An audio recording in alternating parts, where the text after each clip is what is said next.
to the Red Sea. So what we see here is the account of Moses telling the children of Israel what transpired in the past. God had promised them the promised land, the land of Canaan, the land flowing with milk and honey. And what happened? They came to Moses and said, listen, can we send 12 men from each tribe to go up there to survey the land, to see what the inhabitants look like and what the land is like? When the men went there, they found that the land was fertile. In fact, there was a passage in the scriptures where the grapes in the land were so big that a single bunch of grapes had to be carried on a pole by 2 men on their shoulders. So the land was fertile, the land was good. They agreed that the land was indeed flowing with milk and honey.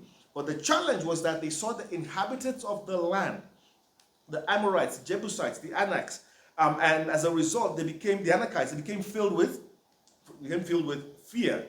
And because of their fear, they refused to go up and take possession of the land as God had actually instructed them. But what we see here is 2 things. We see that God became angry with them. God became grieved with them because they did not have enough faith in God to trust the Lord to actually go ahead of them, to fight the battle for them so that they can take possession of the land. On the flip side, we see that the Lord was happy with Caleb because Caleb, out of the 12 men, was the only one who believed that they could take possession of the land and that they could overcome the inhabitants, the giants of the land. And as a result, what happened? The Lord rewarded Caleb, and the Lord swore that the generation of the Israelites who did not trust in the Lord, that they would not see the land. So in verse 21, we see that God has made a promise for them to take possession of the land. All right? But he tells them what? He says, do not be afraid and do not be discouraged. That's in verse 21. He says, go and take possession of the land. Go and take possession of it as the Lord, the God of your ancestors, told you. Do not be afraid. Do not be discouraged. God is speaking through Moses and telling them not to be afraid and not to be discouraged. Why? Because God realized that they were going to face stronger enemies. He realized that they were going to face fierce battles. They realized, God knew that they were going to actually go through fortified cities. But how did God expect them to succeed? If God knew that they were going to face stronger enemies, bigger enemies, and have to go through fortified cities, how did God expect the Israelites to succeed? Very simply, he expected them to succeed and to take possession of the land by focusing on him, by focusing on his power, by focusing on his faithfulness. God knew that victory would only come from him if they focused on him and not the enemies in that land. What does the Bible tell us? What do scriptures tell us about this? Let's read Matthew 19:26.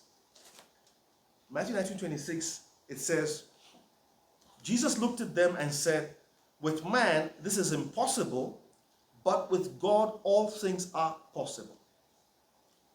So what we see here is that with God all things are possible.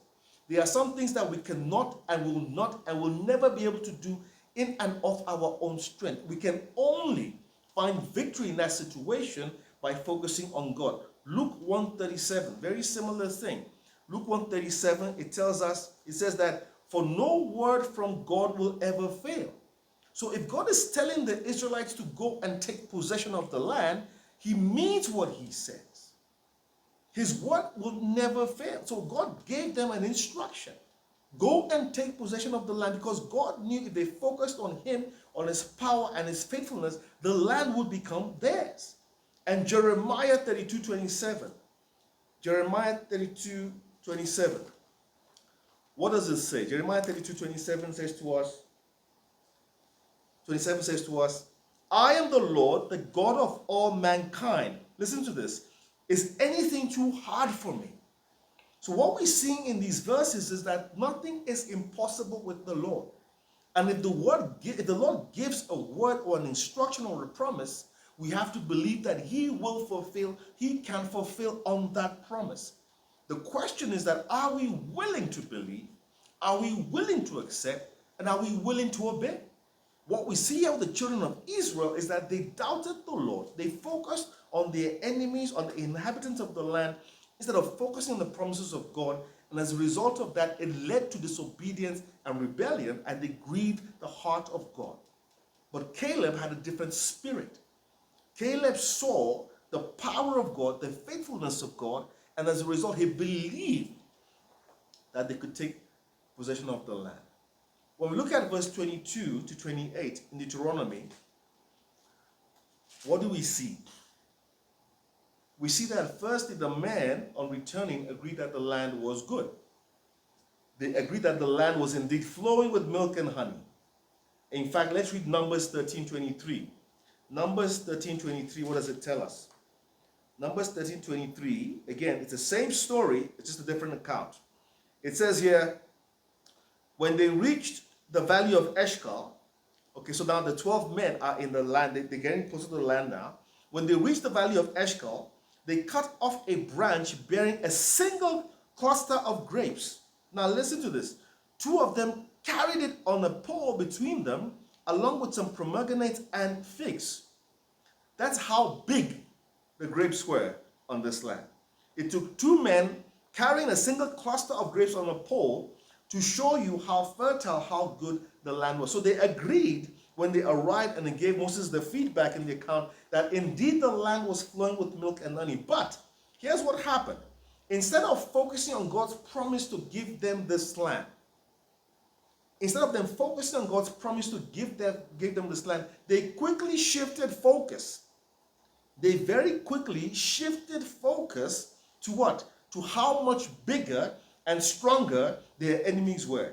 They shifted the focus to how much bigger and stronger the inhabitants of the land was. And that filled them with fear. Let's read Numbers 13:27. It said here,